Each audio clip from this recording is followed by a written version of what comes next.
So many years ago, I was in the town of Woodstock, not Bethel Woods, the site of the original Woodstock concert, um, but actually the town or village of Woodstock in upstate New York. They are two separate and distinct locations.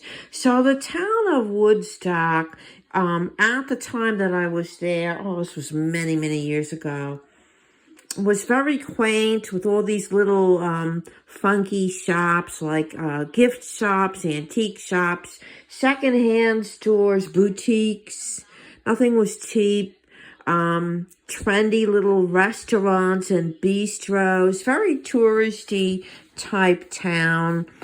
Anyway, so I was with a gentleman friend in Woodstock, and so we went and had brunch at some like a trendy place.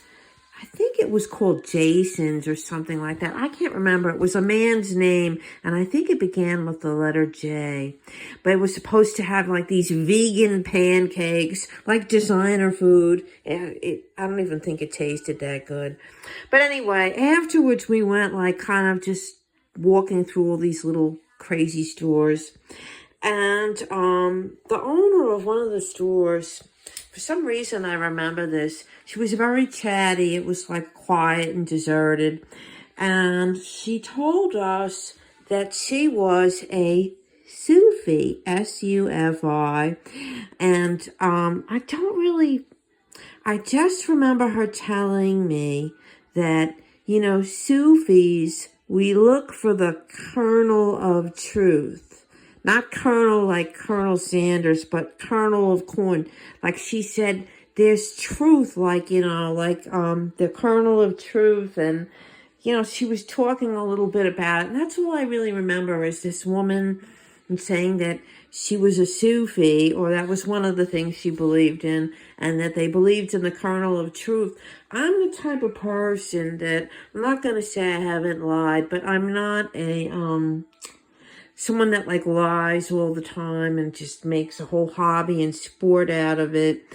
I'm someone that really appreciates the truth, and I respect it.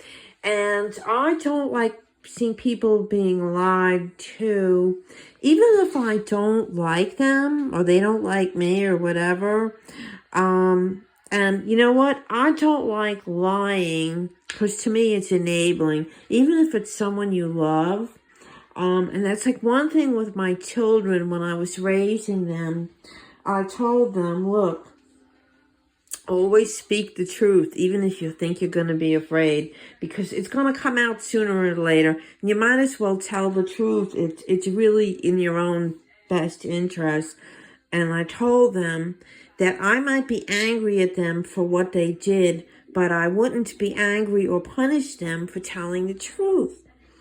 And that was something I instilled in both my kids at a very young age. And I know, like, sometimes when something bad happened and they would see me, like, get upset or angry, you could see them kind of hesitate.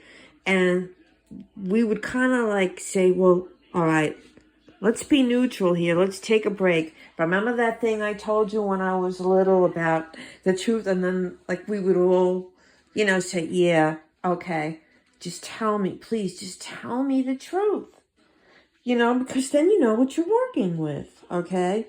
That's something that's part of my makeup. And if you're a dishonest person, you might find that hard to believe. And sometimes truth is based on our point of view, our interpretation, or whatever. I'm telling this long-winded story, and I'm going to tell it in segments. It might take me a week, it might take me a month, but there's someone out there that I think someone did do something to them, not to the extent that they believe, but I have my own theory, and I am going to tell my story truthfully from my point of view. And then if that person is listening, maybe I can throw some light on the situation. You know, I'm not your friend. You're not my friend.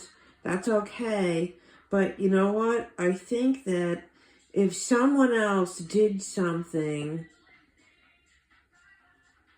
and it is almost like a carbon copy of something else we know for a fact that they did do previously, I think that they should be held accountable, and a whole boatload of people that had nothing to do with it basically should be left out of it. That's my opinion, and I am going to tell my story in bits and pieces because it's just too long to put out all at once. Oh, and I'm using thumbnails of pictures of myself from the past. I'm not trying to misrepresent and say that's what I look like now, but like, 10 years ago, 11 years ago, maybe 8 years ago, whatever. But yeah, so anyway, everyone, have the day that you deserve. Bye.